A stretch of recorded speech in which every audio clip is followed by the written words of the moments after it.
What's up, everybody? Welcome to the Mike Dolce Show. Today we are talking TJ Dillashaw versus Henry Cejudo, the main event of UFC on ESPN.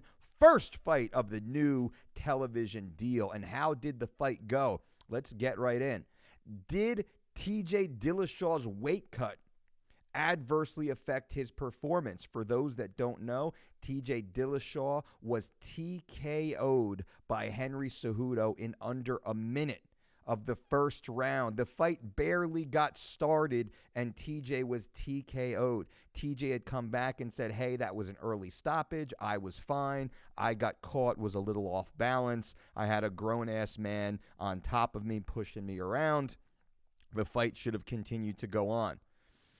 Henry hasn't made a statement other than that it was a win. He did what he had to do. He got the W. The ref stopped the fight and moved on. For those of you who watched the fight, you know what happened. You saw what happened. What is your take on it? Now, I consider myself to be a friend of TJ's. I know TJ. We've hung out before. I like TJ a lot. I consider TJ's head coach, Dwayne Bang Ludwig, to be one of my best friends on the entire planet, one of the most honest, hardworking, loyal, forthright individuals I've ever had the pleasure to meet. And this conversation is on the merits of weight cutting and what weight cutting can do, the horrors and pitfalls of weight cutting. And the conversation that I'm having with you guys is, could TJ's weight cut have adversely affect his ability to perform? And more specifically, his ability to absorb the punches and kicks, the strikes that Cejudo had thrown. And also, and I think more importantly with respect to weight cutting, could the weight cutting have negatively affected TJ's ability to perform from a cognitive perspective, from a visuospatial awareness perspective? Let's take the chin out of it for a minute, as they say, the ability to absorb shots. And I'll get back to that in a minute. Now, what science has shown, what science has clearly shown, a mildly dehydrated state of 2% or greater has a dramatic impact on the individual's ability to think clearly, to recall specific data, to act in the moment, if you will. Science clearly shows a mildly dehydrated state of 2% or more has a dramatic impact on the individual's ability to track and react to what is known as visual spatial awareness. That would be my ability to see you move, to chart your movement, to respond and react to your movements. If you flinch, my ability to move with that flinch, my ability to see and reach for you or throw a punch at you or block or scramble and grab a leg. In a dehydrated state, this all becomes slowed down. And as an easy analogy, picture what you can do in normal life, walking around your house, walking around your work, walking around your gym. Now, take your normal life and put you in a swimming pool. You can breathe.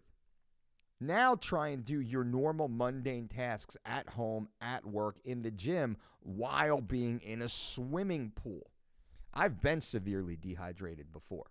I can tell you without doubt, this is true, this is real. I've been extremely dehydrated. I've been from mildly to moderately to severely dehydrated. I've gone through the gamut. I've seen it, been it, done it, and know it. And all of the scientific literature definitely backs this up and supports it. So what did I see during Dillashaw Cejudo? I saw TJ on the scale look amazing. He looked shredded. Some people will say, well, maybe he was too shredded. Maybe he was too lean. Maybe his body had to give up too much fluids and electrolytes and body mass, if you will. Maybe the inroads were too deep into TJ's natural frame to make the 125-pound limit to challenge Henry Cejudo one weight class down for Henry's world title. That's valid, and that's very possible, because at 135 pounds, where TJ holds the bantamweight world title, TJ looks amazing. He looks shredded. He looks fit. He looks strong. He looks almost too light at 135. The ability for him to go all the way down to 125 must have been a Herculean effort. Now, TJ works with Sam Calavita out of the training lab. I've been reaching out to Sam for the last week, trying to get Sam onto the podcast to discuss his philosophies and what he did specifically with TJ to get him down to that weight. And Sam should be applauded for the ability to get TJ down to that weight. I'd love to get Sam onto the show and have a deeper conversation of him and of what they had done over the last 12 weeks to make this happen. I would love to hear Sam's thoughts and see what he can share with you guys. So if anybody out there knows Sam, let Sam know. I've been stalking him on social media, multiple direct messages, even now asking on public forums for him to reach out to me. Contact me. Sam, where you at, buddy? Where you at, brother? I want to have a conversation about this. I'd love for him to have a deeper conversation. But now back to weight cutting. And when I talk about weight cutting, I'm talking in very general principles, what the science has shown, not specifically into TJ's exact situation, because I don't know exactly what TJ did. I don't know exactly how he cut the weight. I don't know exactly what he consumed. I don't know exactly what he limited. I don't know exactly what he weighed. I don't know exactly how he rehydrated. I don't know any of that information.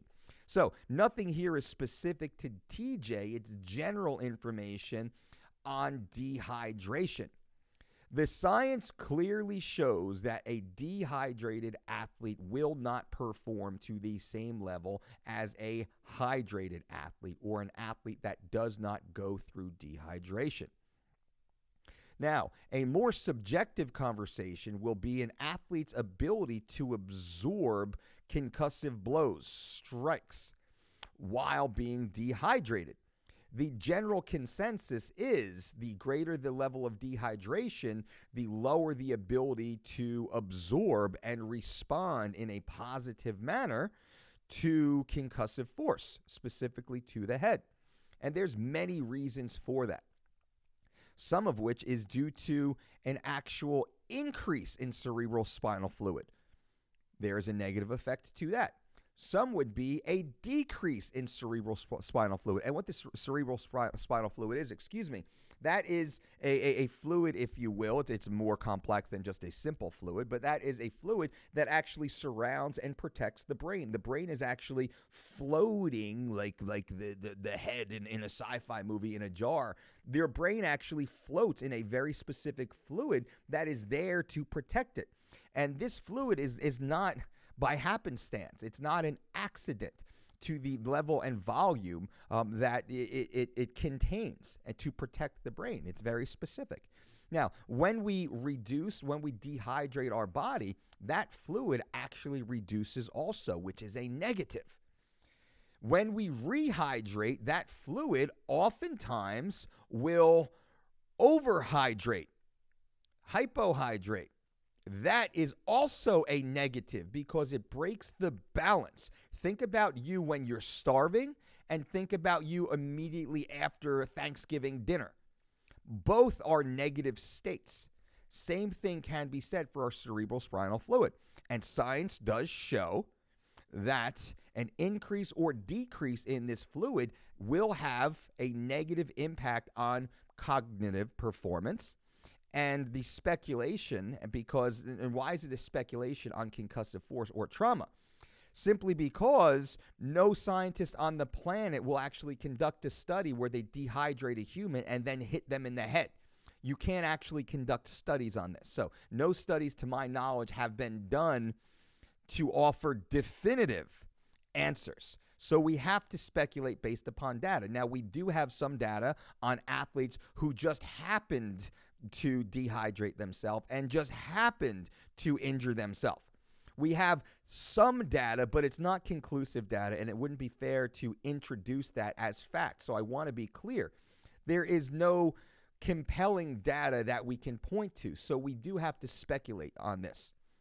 And again, as I sit here talking to you, I'm someone who has been mildly, moderately, and severely dehydrated on and off for over 30 years, competing as an amateur wrestler, an amateur boxer, a amateur power lifter, a amateur mixed martial artist, a professional mixed martial artist, as well as a grappling competitor. I've competed in weight class dominated sports since I was 13 years old as a varsity wrestler. Freshman, 4-year varsity wrestler. I was a varsity captain my freshman year, which is pretty cool. And I was cutting weight since I was 13 years old, possibly 12, but I try and err on the side of conservatism. So let's say I was 13 years old. I'm 42 now. That's 29 plus years of cutting weight in different sports with different outcomes and different focuses. And I've been injured, and I've been hurt, and I have been concussed in different states of hydration and dehydration and rehydration, and it's all just a shitstorm. So I can speak from personal experience here, and I'm trying to just use that as a little color to the commentary as we sit back and we lean on the science side. And I may or may not drop science into the YouTube video because we have a whole array of scientific studies. I don't know that I'm going to pull each and every one. You can do a simple search on PubMed to the cognitive effects of dehydration, visuospatial awareness and dehydration, cerebral spinal fluid and dehydration in athletes. You can do your own search, go down that rabbit hole. I want to get this video out fast today. I don't want to spend 36 hours cutting this video up. I want to get it out today for you guys. Those on the podcast, it doesn't matter to you anyway, because you can only hear Uncle Mike in your ears. You cannot see me. And if you did see me, you would see me in my black beanie wearing my blue Kevin James, Ted Rafferty and Friends shirt as taken from the set of Sandy Wexler when I was proud to be a part of that team and that crew on the production side. But I digress. Shout out to KJ out there. So back to TJ. Did TJ's weight cut have an adverse effect on his performance? I would say absolutely. Now, I'm also going to say, did Henry Cejudo's weight cut have an adverse effect on his performance? I would say absolutely. Now, hold on a second, Dolce. TJ got TKO'd in under a minute. Cejudo looked like a beast. And let me tell you, Cejudo looked like a beast. Cejudo looked strong. He looked thick. He looked quick. He looked fast. He looked mobile. He was able to react better than TJ. That I saw. And I'm a TJ fan. I'm a Cejudo fan as his athletic endeavor, but I don't know Henry. We've never sat down. We've never broken bread. We've never chilled and laughed together. I have with TJ. I like TJ. I love Dwayne. Was Cejudo hurt or off his game as a result of the weight cut? Well, science would say yeah. And further, science would say every athlete who cuts weight will experience a detriment to performance from a cognitive and visuospatial awareness side. And that's something I want to make very clear.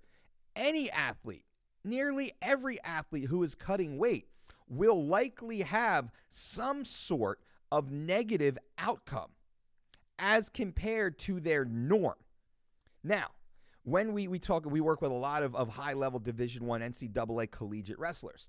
And in college wrestling, it's where there's a 1 hour weigh-in. You step on the scale, 1 hour later, you're wrestling. Match starts. Let's go. It's a gentleman's agreement, if you will, that both athletes competing that day will both be competing at a detriment. They step on the scale. They're both sucked out. They've both been cutting pretty hard. They've been cutting a few percent, single-digit percent, low to high single-digit percent typically of their body weight, same day and within the last 24 hours. That's all too common, not with the athletes we work with, but with many athletes out there. Brush my hair real quick. There we go. And it's a gentleman's agreement that both athletes will be competing 10, 20, 30% below their norm. Therefore, it's a fair fight. It's an even matchup. It's kind of a gentleman's agreement. Now, Cejudo versus Dillashaw, I think that was wiped away because Cejudo was competing at his regular weight class of 125. Dillashaw was coming down 10%, nearly 10%, approximately 8% of his competition weight. That's a massive drop. Dillashaw normally competes at 135 pounds. He dropped all the way down to 125 pounds. That is a massive percentage of body weight to lose for the first time. Now, TJ said he hasn't weighed 125 pounds in, I think, 9 years, since he was a 19-year-old kid wrestling in college, was the last time he touched down at 125 pounds. That's a long time. That takes time. It takes time to adjust, for the body to adjust. It takes time to lose the amount of lean muscle tissue, as I would assume TJ had at the higher body weight. Again, I've never run any tests on TJ. I've never seen his blood work. I've never had him in a DEXA scan or a dunk tank or a bod pod. I don't have any analytical data on TJ. It's all speculative, and that's important for me to say here. So this is an op-ed. This is me offering my thoughts and opinions based upon my extensive career and experience that I've had, supported by the scientific evidence available to us, and seeing the fight as I had. Is it possible that the weight cut was a detriment? Well, yes. It's not just possible. It's guaranteed. It's guaranteed that the TJ at 125 pounds was not the TJ at 135 pounds. Was the TJ at 125 good enough to beat Cejudo? He could have been. Of course. TJ Dillashaw at any body weight is dangerous. He can put anybody on their tail. He can finish anyone. He is dynamic. He is explosive. He is strong. But let's say at 135, TJ is mildly to moderately dehydrated. At 125, he is moderately to severely dehydrated in the 24 to 36 hours prior to the fight. That causes an issue. And there's no discounting the issue, and there's no avoiding the issue. That does cause an issue. That in and of itself does not mean that's why TJ lost the fight. And one could argue whether or not TJ lost the fight. I mean, you look at the rule book. The ref stopped it. The fight was over. The ref saw something. We weren't there. I like to see title fights go a little longer. I do. I don't want to see an athlete ever put out, but at the same time, the athlete deserves the respect of being put out by their choice. That's what they sign up for. And me as a father, me as a coach, me as a former fighter, me as a fan of the sport, and knowing what I know from a health perspective, I don't like to see the lights go off on any athlete. Would the lights have gone off on TJ? I don't know. We don't know. And that's why it would have been best for the conversation for the fight to go on a little longer. Now, was the ref acting on behalf of the athlete, that athlete being TJ, to protect them? Yes. Should that be faulted? No. I've learned to never fault an athlete for an early stoppage. That simply means the athlete can continue on to fight another day and go home to their family. I have friends who have fought long, hard careers, and they took big damage that they shouldn't have taken. They've been there with terrible referees, and they've been allowed to take big damage. Their lights have been shut off and turned back on, and shut off and turned back on, and they've continued to fight through a decision, sloppy, nasty, ugly decision, and they've never been the same since. These are friends. These are people that I know. These are people that you know. These are athletes that you know. These are fighters that you know, still competing, and former fighters that you know. You've seen that. You've seen that. So that being said, I'm not being soft here. I'm being honest. I do not have a problem with a ref stopping one punch too soon. I don't have a problem with that. And I understand we could argue on the finances and yada, yada, and this and that. I get it. That's a valid discussion. But I will never be mad at a ref for stopping one punch too soon. I will always be mad at a ref for stopping one punch too late. And that's just where I stand. You can disagree, that's fine, but I don't know how many friends that you have who've gone through that, and now you see the ramifications in their life, with their wife, with their children, with their friends, with their family, with their job. That's a whole nother conversation. Was TJ in that position? I don't think he was in that position quite yet, but we saw him in trouble. We saw TJ get hurt bad from what I would deem a glancing blow. And this is why, as I round towards the end of this conversation, we saw TJ get hurt from a glancing blow. And that glancing blow set up the beginning of the end, where it seemed to me that TJ could not scramble his way back to safety. It seemed to me that TJ was slightly behind. It seemed to me that TJ was underwater, to use my analogy earlier. It seemed to me that TJ was suffering from a cognitive and visuospatial reduction compared to other fights that we have seen. Now, we have seen TJ Dillashaw march through shots from Cody Garbrandt. We've seen TJ take shots from Cody. Cody is a lights out kind of guy. Cody Garbrandt is a heavy hitter at 135 pounds.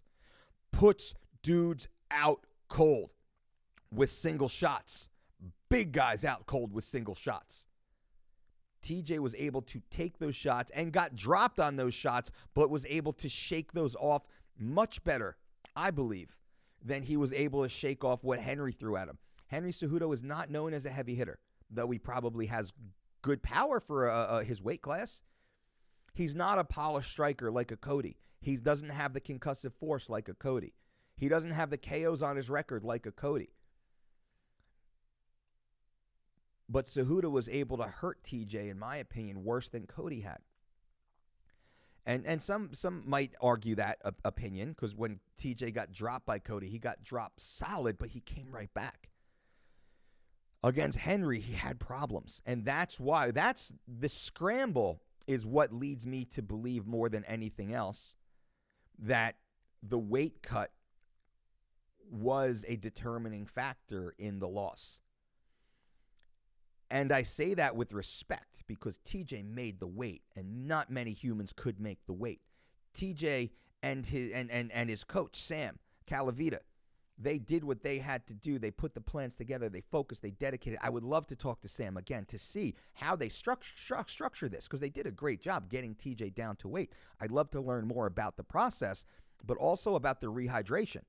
I'd love to see what tests were run to ensure TJ was as healthy as possible in moving forward, to see if they did employ any of those techniques. I'd love a greater understanding of that. I think that would be a fascinating conversation for us. But even if they have done everything correctly, and let's assume that they did do everything correctly, even if they did everything correctly, science would show that even that is not good enough, because they did step their toe into the world of dehydration. And a dehydrated athlete will never perform as good as a hydrated athlete, as a normalized athlete, as an athlete that did not go through that type of dehydration. And with dehydration comes deprivation in many different ways and forms. And how invasive was that on the individual's ability to fully recover in that 36-plus hour window? However many hours that was. He weighed in at 9 a.m. He fought at 10 p.m., so 36, 38, let's say 40 hours later. Because if TJ maybe fought around midnight or so, 39 hours later. That's still cutting it razor thin. That's cutting it razor. I mean, a lot of the science shows it takes 48, 72 hours in order to fully recover from moderate dehydration. Severe dehydration can significantly longer using intravenous fluids, depending on how bad, how severe we actually are in other, physiologically specific circumstances. So to wrap it up, was the weight cut a contributing factor in TJ's loss? Absolutely. I don't see that there's any way we can say it was not a contributing factor. Was it the main factor? I'm not willing to say that. It was contributing. Was it the main factor? No. Henry Cejudo didn't have to go through that type of rigorous cut that TJ Dillashaw did. Henry Cejudo is an equally credentialed athlete as a TJ Dillashaw. Henry Cejudo has an Olympic gold medal in freestyle wrestling around his neck, as well as the UFC 125-pound world title that he beat reigning champion Demetrius Johnson for fair and square. Henry Cejudo is a top-of-the-food chain athlete. TJ Dillashaw, two-time 135-pound world champion. Top-of-the-food chain athlete. I will say that these guys are equally athletically skilled. Therefore, TJ had to succumb to a 10-pound reduction in body weight, mostly through the dehydration process. I'm sure they scaled some muscle off his body, but it would be a temporary reduction. And I would be curious I would love to see the data. I would love to see the data. I don't know if Sam has the data. I would love to see the data and have a conversation about the data. I would love to see how they moved his weight around. Specifically, how they moved his weight around, where they pulled the weight from, how they changed his body. Was he just sucked out? Was he just glycogen depleted and water restricted? Well, that's possible. That's one way to do it. That wouldn't be the ideal way to do it. And in 12 weeks, it's rather difficult to truly reduce natural lean muscle tissue. You can shrink it, but you won't reduce it. And you can deplete it of glycogen because the body volumizes, or the muscles volumize. They hold glycogen, so you can actually swell and you can shrink. But the muscle itself does not disappear. It does not go away. And I would assume that muscle would have to come off for this to be a healthier version of a weight cut. But again, now I'm just speculating. These are conversations to have with Sam if I can get him on the line. Again, if anybody knows Sam, tell him I would love to have a chat with him and have a robust conversation to hear what he's doing out there, because he's doing a great job. I know he works with Aaron Pico. I know he works with Jake Ellenberger. I know he works with a great stable of athletes, and he's been an unheralded, unsung hero in the world of strength and conditioning that I've enjoyed his work. I just never had a chance to really rap with him. So this is me asking, Sam, where are you at, buddy? I want to have a conversation. Now, to close the loop here, was the weight cut a contributing factor in TJ Dillashaw's loss? Yes. Now, further, does TJ deserve a rematch versus Henry Cejudo? Yes. Yes. And I want to hear your comments below on this. Does TJ deserve a rematch with Henry Cejudo? I would say yes. And just like Amanda Nunes versus Chris Cyborg, Amanda Nunes moved up to fight Chris Cyborg, knocked out Chris Cyborg in about a minute. Chris Cyborg wants an immediate rematch. Amanda says, sure, you can have a rematch, but we're going to do it at my weight class of 135 now. I moved up to yours. What happened, happened. Now come on back down. Me personally, if there is a rematch, I would like to see the rematch at 135 because TJ went down to 125, and there was a result. TJ's not happy with the result. Many people aren't happy with the result. I get that. I understand that. But in the sake of sportsmanship, it would be time for Cejudo to move up to 135 and fight TJ. There's a rivalry here. TJ had his chance to go down, and it didn't work out that way. Now, let's get Cejudo to move up, have a fight, and then do a rubber match. Let's see. Cejudo moves up, because I don't know. Cejudo moves up to 135. It's going to be hard to beat TJ Dillashaw at 135. That gives TJ some retribution. Now, I'm thinking strategically here. Cejudo moves up to 135, challenges TJ for the 135-pound belt. They go out. They have a great fight. TJ wins that fight. Now they're 1-1. TJ can then demand a rubber match. He can then demand a third fight back down at 125. And that's where the fight should be. That being said, I would like to see a rematch because it happened so quick. TJ makes great points. Dana made great point. It's a world title fight. It's a champ fight. It's two belts are on the line, essentially. TJ's going down to chase that belt, to chase his legacy. He deserved the ability to go out on a shield. As much as I don't like that, TJ deserved it. He earned it. He's a grown-ass man. He makes his own decisions. He deserved that. I would have liked to see that fight go on a little bit longer for a definitive outcome. I don't think a big enough shot was landed. to stop the fight, though TJ was not in a good position. And had Cejudo been pushed off or had not been pushed off, who knows what would have happened. 5 more seconds probably would have told the tale. But again, I can't get mad at a ref for erring on the side of safety on behalf of their athlete. So, do you want to see Cejudo and Dillashaw fight again? If so, should it be at 125 or should it be at 135? Leave your comments below. Leave your comments below. I want to hear. Let's have a conversation about this. Also, what are your thoughts? Do you think the weight cut was a contributing factor in the loss? Not the main cause of the loss. So don't take me out of context here, guys and gals. Do you think the weight cut was a contributing factor in the loss for TJ? That's the conversation. I'm not blaming the weight cut because it's not. I think TJ probably had the best possible weight cut given his circumstances. But even the best weight cut, going down as far as he did, will put him to the point of a moderate to severe dehydration. And you can't beat the science. You can work with the science, you can apply the science, but you cannot beat the science. The science clearly shows, and I'm only leaning towards cognitive and visuospatial awareness.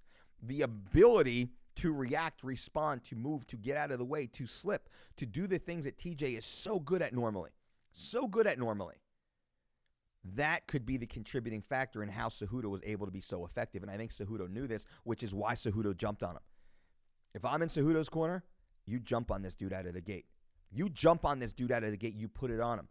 Don't give him time to settle into the weight class. Don't give him the time to settle into his experience. Don't give him time to draw from being in these dogfights and wars. Jump on him quick when he can't gauge the timing, he can't gauge the distance. When he's a little unsure of how this fight's going to go, jump on him.